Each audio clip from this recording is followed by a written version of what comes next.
సాయి కృష్ణ హత్య విషయంలో CBI enquiry చేయాలని వైఎస్ఆర్సీపీ గుంటూరు జిల్లా అధ్యక్షుడు అంబటి రాంబాబు డిమాండ్ చేశారు.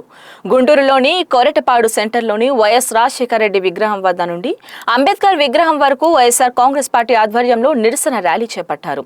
ఈ సందర్భంగా జిల్లా అధ్యక్షులు అంబటి రాంబాబు, నగర అధ్యక్షులు నూరి ఫతీమా మీడియాతో మాట్లాడారు.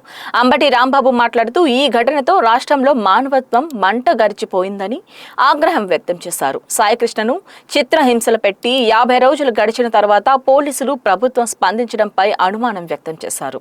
తమ అధినాయకుడు జగన్మోహన్ రెడ్డి తల్లిదండ్రులకు అండగా నిలవడంతో ప్రభుత్వంలో చలనం వచ్చిందని దుయ్యబట్టారు. అదే కృష్ణలంక పోలీస్ స్టేషన్లో పేరుపోగు క్రాంతి కుమార్ మరణ వాంగ్మూలాలు ఇచ్చి చనిపోవడం సాయి కృష్ణ ఘటనతో దేశవ్యాప్తంగా ఈ ఘటన సంచలనం రేపిందని తెలిపారు. నామమాత్రపు ఎఫ్ఐఆర్ కట్టి చేతులు దులుపుకుంటే కుదరదని తల్లి విజయలక్ష్మి ఆన్లైన్లో ఇచ్చిన కంప్లైంట్లను ప్రాథమిక ఫస్ట్ ఇన్ఫర్మేషన్ రిపోర్టుగా తీసుకోవాలని డిమాండ్ చేశారు. చంద్రబాబు నాయుడు స్వచ్ఛందంగా సిబిఐకి ఈ కేసు అప్పగించాలని డిమాండ్ చేశారు. సాయి కృష్ణ కుటుంబానికి న్యాయం చేయని పక్షంలో వైఎస్ఆర్ కాంగ్రెస్ పార్టీ వారికి అండగా ఉంటుందని చెప్పారు. కాదే సాయి కృష్ణ లాకప్ లో పెట్టి అతన్ని చిత్రహింసలకు గురి చేసి చంపేశారు. ఆ తరువాత అనాథ శవంగా చూపించి కాల్చేశారు. ఇది కృష్ణలంక పోలీసుల మీద, ఈ ప్రభుత్వ పోలీసుల మీద ఉన్నటువంటి ఆరోపణ ఒకవైపున. రెండవది పేరుపోగు క్రాంతి కుమార్. ఈ ఇన్సిడెంట్ జరిగిన తర్వాత దీని మీద పెద్ద అలజడి ప్రారంభమైన తర్వాత అది కూడా బయటకు వచ్చింది. పేరుపోగు క్రాంతి కుమార్ అనే వ్యక్తి ఆ పోలీస్ స్టేషన్ లో సిఐ యొక్క హెరాస్మెంట్ కు తట్టుకోలేక ఆత్మహత్య చేసుకున్నాడు. అది కూడా కారణం అయిపోయింది. ఆ వీడియో వైరల్ అయింది. ఆత్మహత్య చేసుకునేటప్పుడు విషం తాగుతున్నప్పుడు అతను మాట్లాడినటువంటి మాటలన్నీ కూడా బయటకు వచ్చాయి. నా మరణానికి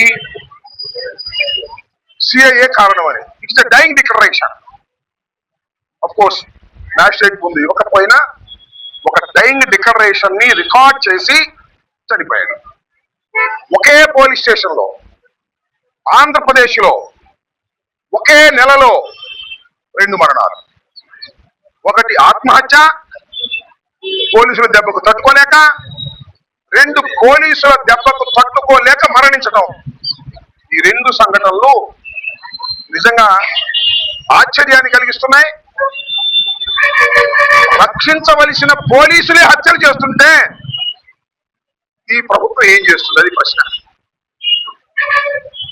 నిన్న గౌరవ ముఖ్యమంత్రి నారా చంద్రబాబు నాయుడు గారు సాయి కృష్ణ గారి తల్లిని పిలిపించుకొని ఆమెకు నేను అండగా ఉంటాను, న్యాయం చేస్తాను అని చెప్పి బోధార్చాడట.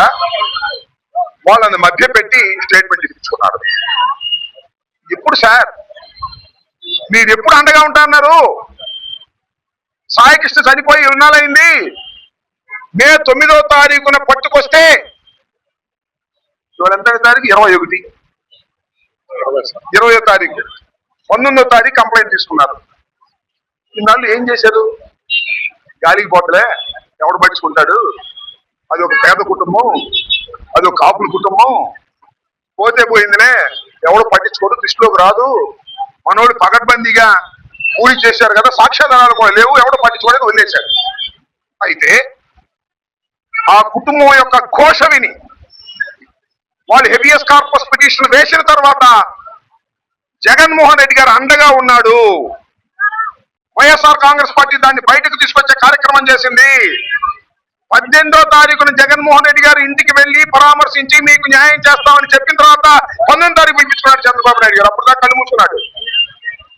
కేసు రిజిస్టర్ చేశారు. ఆమె దగ్గర నుంచి కంప్లైంట్ తీసుకుని అప్పుడు రిజిస్టర్ చేశారు.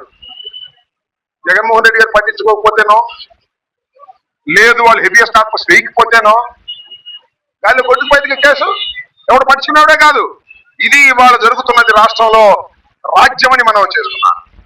ఎంత దుర్మార్గం అంటే ఇవాళ కట్టిన కేసు కూడా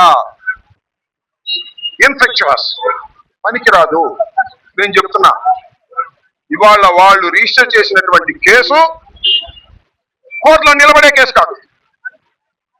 విఘ్నులైనటువంటి న్యాయ నిపుణులందరినీ అడుగుతున్నా, కాదంటే చెప్పండి నాకు. నేను ఒక ఆర్గ్యుమెంట్ చెప్తున్నా.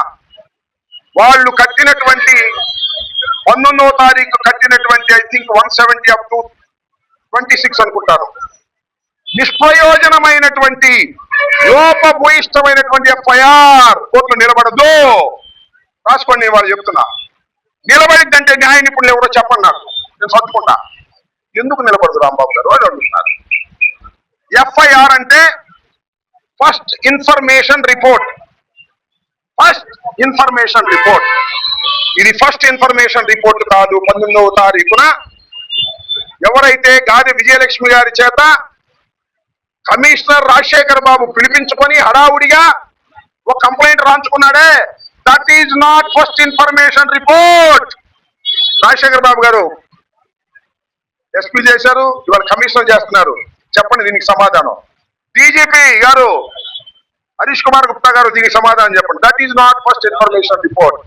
అయ్యా అది ఫస్ట్ ఇన్ఫర్మేషన్ రిపోర్ట్ కాకపోతే మరి ఏది ఫస్ట్ ఇన్ఫర్మేషన్ రిపోర్ట్ రాంబాబు గారు అడగొచ్చు మీరు.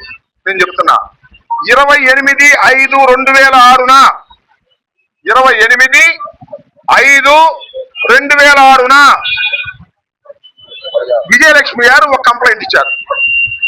ఆన్లైన్ లో రిసీట్ కూడా తీసుకున్నారు వాళ్ళు.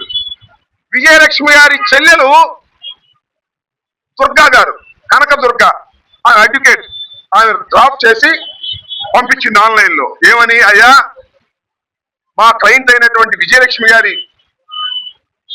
కుమారుడు 9వ తారీఖున పోలీస్ స్టేషన్ తీసుకొచ్చారు, ఇవాళ 28వ తారీఖు కనపట్టలేదు, అతన్ని కస్టోడియల్ డెత్ అయి ఉంటుంది అని అనుమానంతో మేము ఈ లెటర్ రాస్తున్నాం. That is the first information. అప్పుడు అయిపోయింది డెత్. ఇప్పుడు వస్తున్న ఇన్ఫర్మేషన్ ప్రకారం 24వ తారీఖున చంపేసినట్టుగా సమాచారం కలుగుతా ఉంది.